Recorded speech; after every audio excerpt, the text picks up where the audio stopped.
grunts and baby growls, for sure. And when it all feels heavy, when it feels like you just want to abandon the wagon and walk the rest of the way to California all alone, we realize that we're all right here at the Center for Spiritual Living in Salt Lake City. And it's a really great place to be on a Sunday morning in the spring in Utah. Yeah. I don't want to hide it or give it a name. Labels and pomp, they just don't mean a thing. I don't think that God is shaped like a man. I think that God is shaped like our hands. We're so big and so small. Bring it back. We're so big and so small. So big and so small. We're so big and so small. Fade it out with me. We're so big, so small. So big, so small. So big, so small. So big, so small. So big, so small. Yeah. Oh, thank you. Thank you very much. Thanks for joining in on that one. I appreciate that. This is an amazing, amazing man who writes really well, too. So, my good friend, thank you for helping us and coming and sharing your sharing.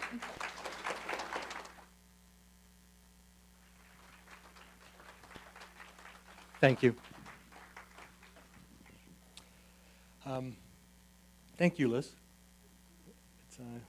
It's good to see you. It's good to be here. How many of you this is your first time here? A few of you, okay. I thought it was my first time here.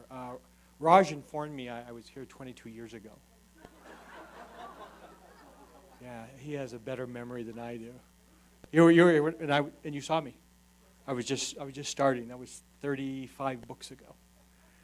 So wow, yeah, and about 2 million miles.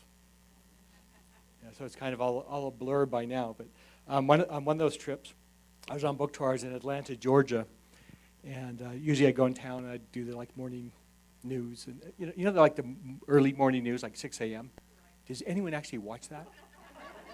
I mean, they have it, right? It must be something.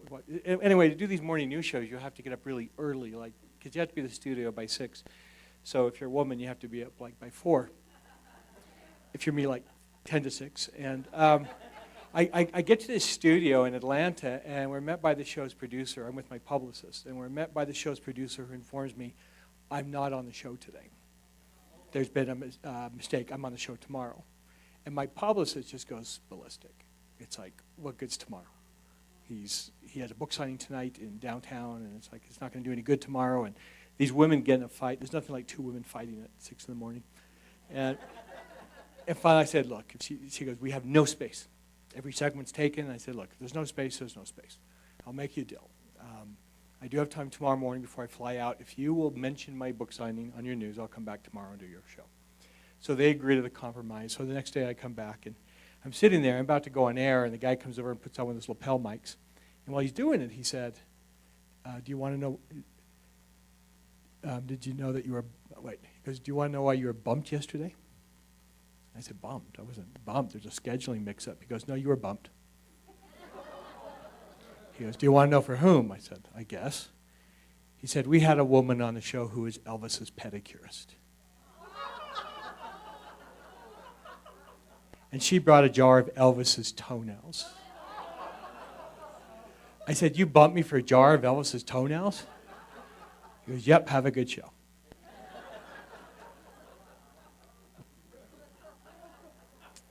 That pretty much sums up my life.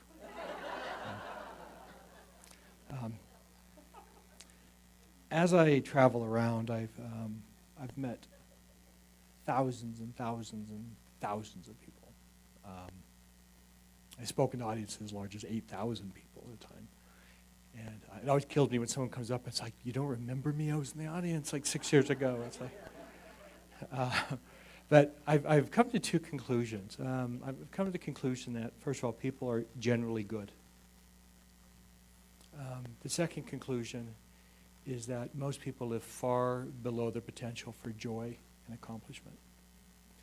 And so I actually, when I developed this talk, I've given it in prison to rooms of murderers. I was sent to Portugal to give it to the top Harvard MBA graduates. And so because we just have a little bit of time, I'm going to share just a piece of it, and then we'll get more in the workshop if you come. But there's three cages, I believe, that stop us. There's other things that stop us from living the potential of our lives, but there's three cages I'd like to address this morning. And they are paradigm, fear, and victimhood. And I'd like to talk about the three of those just briefly. The first is paradigm. Paradigm's a really horrific cage because we can't see it. People get stuck in this cage because they don't know it exists. It's invisible. I mean, what does it look like? It looks just like our lives. It looks so familiar, we don't know that we have this cage. So what is paradigm? When I'm trying to teach it to kids, I say, well, imagine this. Imagine that you're coming home from school and your mom said, just stop somewhere and get some dinner, and she gives you some money. So you're coming home and you see that there's a new restaurant by your house. There's a big sign that says, all you can eat buffet, just $5. You go, wow, that's cheap. And so you walk inside and there's a sign that says seat yourself. So you look around this big room and you notice where all the tables of food are, and there's people around there. And since we are herd animals, you go over and sit down, and a waitress comes over and asks, what would you like? And you say, well, I'll have the special. Are you sure? He's like, yeah, I'll have what everyone else is having. And he said, okay, suit yourself. And so you walk over to the buffet tables, and you soon realize why it's only $5.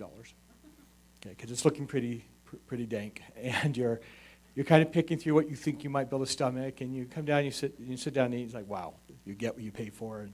And so it's fine. You finish, and you're going to leave and to pay your $5. And as you walk out to the waitress and the counter, you notice that there's another door, and you look in it, and it's a whole different restaurant.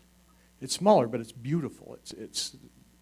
There's tapestries on the walls. It's beautifully carpeted. There's chandelier. There's tables just filled with food. There's a guy with a white hat carving roast beef.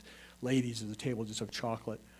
And you say to the waitress, how much is this room? And she looks in there. Oh, that's $5. It's like, what? Yeah, everything here is $5.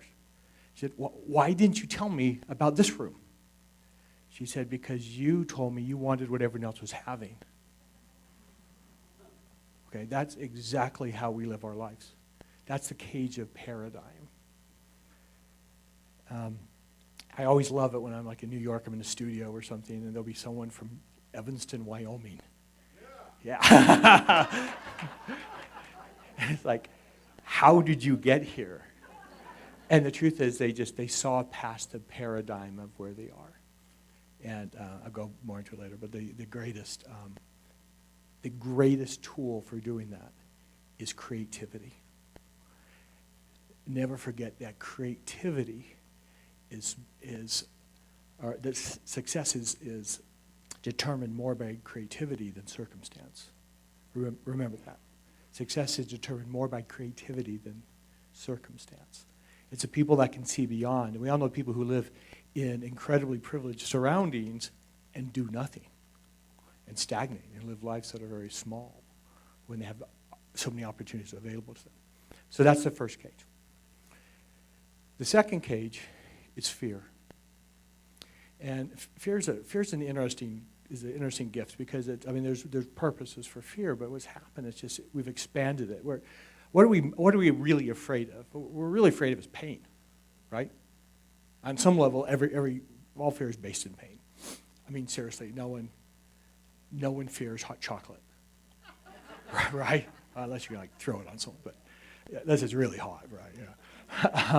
You fear pain, and so you might. That's a reason that one of the biggest things, if you want to lump it together, is failure, because failure brings what? Pain, right? And so failure is such an interesting source of pain because, or of manifestation of fear because we are become so afraid of failure that we actually embrace it. And so it's kind of like if I would like that job, but if I try out for it, I might not get it. So you don't try out for the job, and the result is you don't get it. It's the same as if you hadn't even tried. We do this all the time. I'd like to meet that person, but maybe they don't want to meet me, so I'm not going to introduce myself, and the result is you don't meet that person. Okay? It's like saying, man, if I go out today, I might break my leg. I'll stay home and do it. It's like it just doesn't.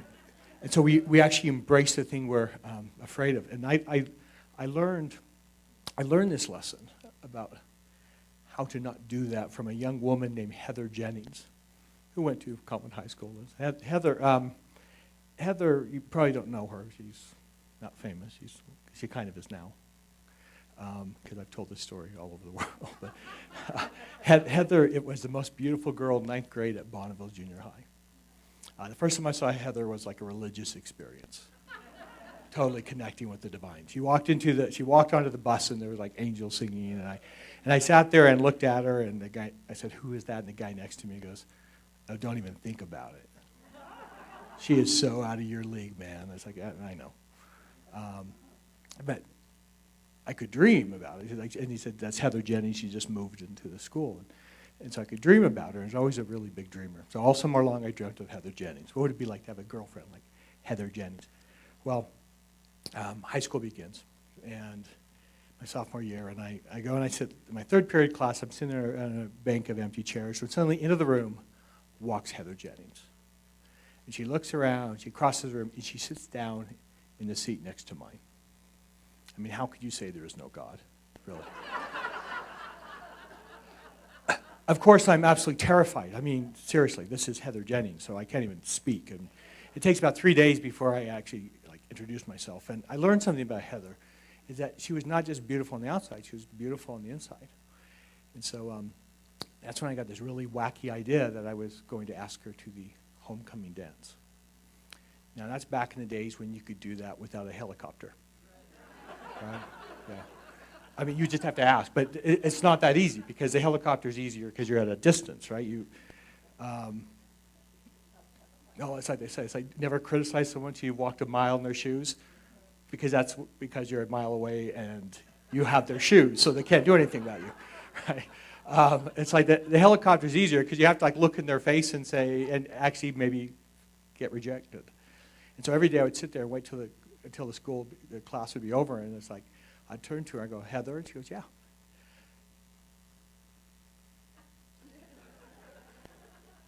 "Did you get the homework?" You forgot it again? Yeah. It's like every day it would be just like right there, and I'd just turn off. I'd just get scared. And so this went on this way for like a week. And I thought, okay, this is crazy. It's like pulling the Band-Aid off so slow, like over a week. It's like, if I don't ask her, she's going to get asked. I've got to do it. So I remember after one weekend, I'm thinking, I'm going to ask her. I'm going to, no matter what. And so I thought, I'll commit myself. I'm going to tell this guy. So I walked in, I said, I'm going to ask Heather Jennings to the homecoming dance. And he looked at me and he goes, she's already been asked. I go, by who? Tim Walmsley. You don't know Tim Walmsley, but you do. Because every school in America has a Tim Walmsley. Tim Walmsleys have perfect skin. They have like hair that is naturally a little bit curly with a tint of gold in it, you know. Co-captain of the sophomore football team. You know what I'm talking about, right? You know a Tim? You remember those Tims? So I'm thinking, wow, who was I to think I could go with Heather Jennings? She's Tim Walmsley material. So I never went out with Heather. Never asked her out. I did vote for her when she was senior prom queen, but that's as close as I got. Okay, so 5-year class reunion. You know, we graduated from high school. I come back and been there for a little while when into the room walks Heather Jennings, still gorgeous. Looks around, walks directly up to me, and we start talking. After about 20 minutes of talking, she looks at her watch. She goes, "Oh, I'm sorry, I'm monopolizing your time." I didn't care. My wife did.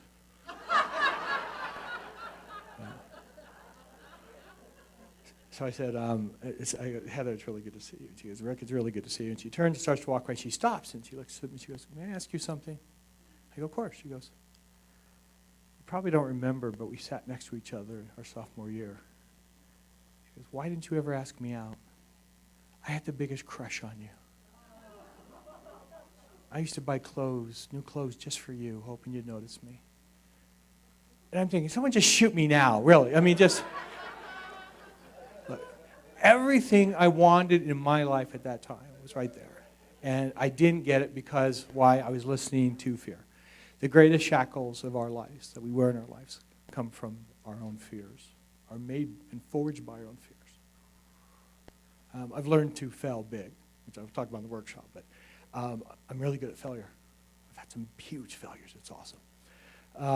It hurts, but it's awesome. The third cage is victimhood. And we live in a society that just absolutely embraces victimhood. They love victimhood. Personally, I'm like a victim 3 times. Okay. I mean, really, it's like you put on your resume. There's 2 really big problems with victimhood. The first is it ignores a really important truth, and that is many times our greatest blessings come from our adversities. That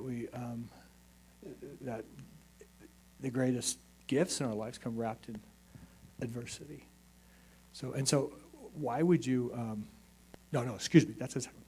The first one is you are giving away your power. Okay, let me give this definition of victimhood. Victimhood is using some past hurt or event or injustice as currency to buy out of present responsibility. Is that a good definition? Yeah, it's like, okay, I don't have to do that because this happened to me. Well, what you're really doing is saying, I'm giving up my power. And you're giving it to someone else.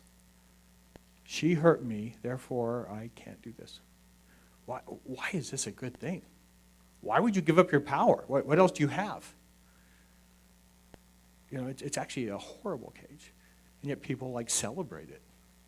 Sometimes, I mean, you'll see in the media, people become victims for other people. Well, you did this to my ancestors, therefore, you, who weren't around back then, owe me. It's bizarre. It's bizarre. The second thing is like what I was saying, and that is it ignores the truth that the greatest blessings in our life come from our adversity. We usually don't succeed in spite of our challenges and difficulties. We usually succeed precisely because of them. Our family lived in Florence, Italy, and we lived right in the Chianti region, so where all the Chianti wines come from. So I walk for inspiration. So I'm working on a book, and I go out walking, and while I'm out there, I see this farmer out in all these beautiful vineyards. And so I stopped to practice my Italian, and I said, Signore, this is, you must have very good soil to grow these famous grapes. And he looked at me and he said, no, you can't grow good grapes in good soil. I go, what? No, you can't. So I go back and look it up, and sure enough, you can't grow good grapes in good soil. And the reason being is that grapes are fundamentally lazy. You know, I don't know how they fit in the fruit range. If a banana is harder worker than a mango, I don't know. But the grapes are lazy, and if you put them in good soil, they just barely grow. They do just what they need to do to survive. But if they're in bad soil, then they have to work, and they develop massive root systems, and they produce not only what they need to survive, but they produce a really delicious grape that has lots of nutrients and things it wouldn't have had it not had to fight for it. Well, doesn't this sound like us? I'm a great example of a grape.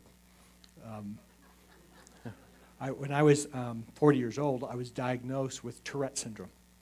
Now, some of you might have noticed I was ticking with my hand. I'll never forget that. I'm sitting there with the doctor, and after like 45 minutes, I said, Doctor, you make it sound like I have Tourette's. And he just looked at me, and he goes, you do. He goes, how did you not know this? You're 40 years old. And I just thought I was like really weird, because I had 3 manifestations. The first are tics. I've had very severe tics. They're not as bad now. When I was young, you would have noticed it immediately. As soon as I walked up here, you go, oh, something's wrong with that guy. I've had more than 23 different tics, including vocal tics. I do that for hours at a time. The second this is really weird, the need to touch sharp objects. If you were to go to my den right now, you would find 3 pencil sharpeners, and you would find a row of about 30 really sharp pencils. And what I do, I write with them and then toss. Sometimes if my assistant's there, she'll go into, my assistant will actually sharpen them, put them back, and they have to be really, really sharp. Kind of like my daughter will say, Dad, you can still draw blood with this one. What's wrong with it? It's not sharp enough. It's hard to describe. Usually what I do, and Liz has seen this, and see now I'm nervous. I'll show you what I do.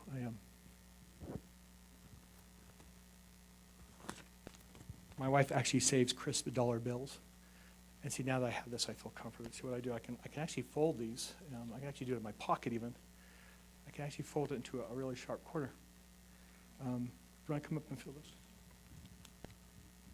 How sharp that is? Yeah, you can have it. It's good luck. And so it brings me comfort. Okay, the third impulse I have is to spit in the face of famous people. So I was in the Oval Office with the President of the United States, and seriously, I thought, not our current president, but really I was going to spit on him, and fortunately, I'm biting my tongue. It's like this, you do not want to spit on the president. And my wife steps up, she sees what's happening, she steps in, and I turn around and walk away, because that would not have ended up well. Hillary would have uninvited me to the Christmas party, I'm sure of it. So, anyway, so that's my 3 manifestations, and I just thought it was really weird. And the doctor goes, "Yeah, you have Tourette's." And suddenly something happened, something clicked, and I started to cry. I mean, really started to cry. I was heaving. I was crying so hard, and it's like, "What are you doing, man? This is wow." It's AI. We've come to this point. It's like talking to me. I turned it off, too. That's what's scary.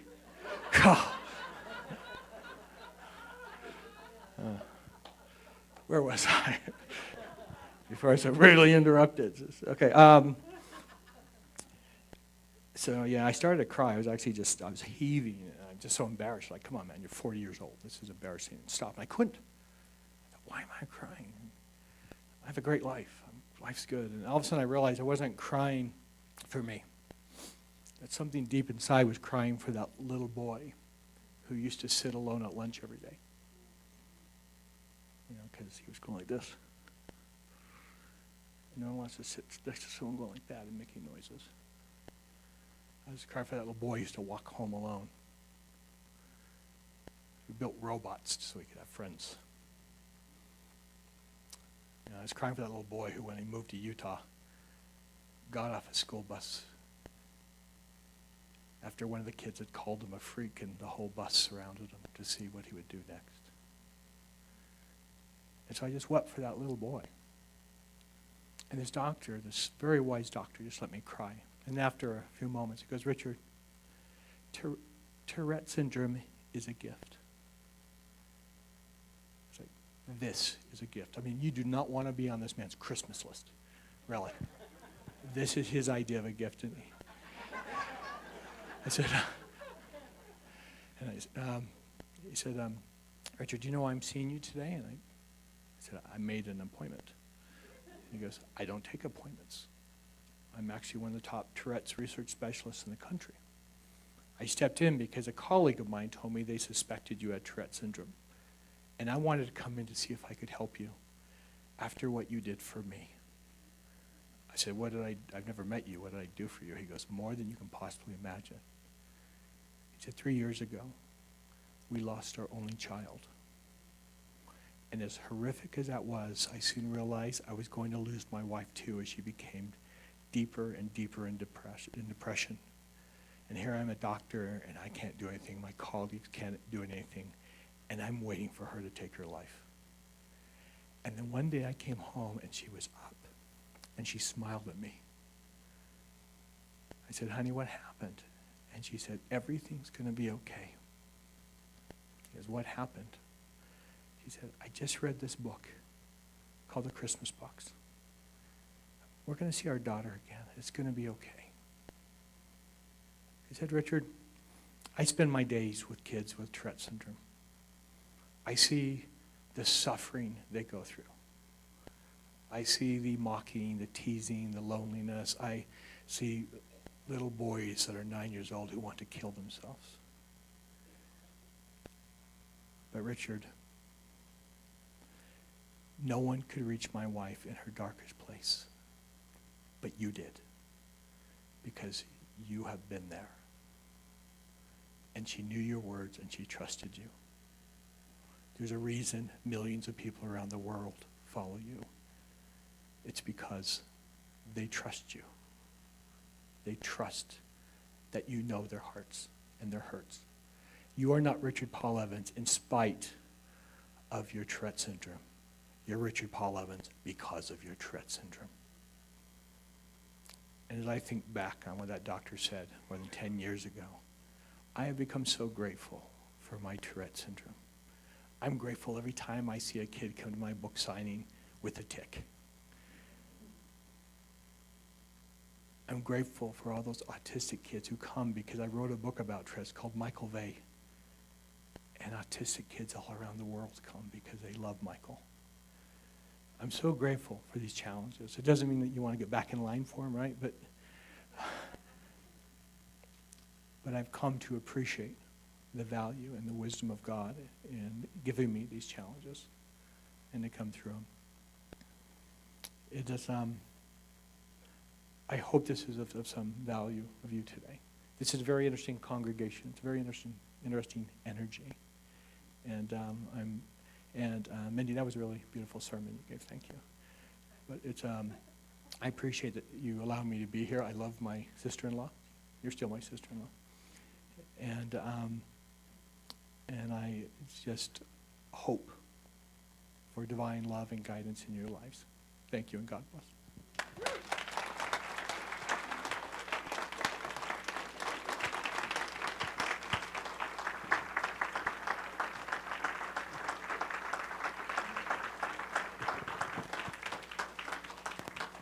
Thank you so much. Anyway, please join me as we close out this morning. And once again, recognize that we live in a spiritual universe. And how sweet it is to break through those paradigms this afternoon and today, and to recognize the things that seem to have controlled us all these years. What an illusion. What a dream. How beautiful it is when we sink into that place where we recognize that Spirit is all there is. There's nothing else. And as I am guided every day and every hour and every minute in that trusting place, I simply just say thank you. Thank you, God. Thank you, Spirit. Thank you, all that is, for the beauty that this earth is, for the grace that walks in my life, for the nature of all things. Thank you for allowing me to see through the illusion of hurt, of damage, of being confined. Thank you for everything that I begin to notice that I've never noticed before. And thank you today for bringing this gentle, beautiful soul into our room. And with giving thanks, I simply release these thoughts and feelings into the universe or into the nature from which they came, to recognize that all is spirit.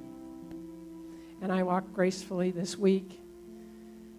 And I ask that everybody be protected and move easily through this week and this afternoon for this beautiful workshop. Thank you, thank you, thank you. And so it is done. Please join me in saying, and so it is.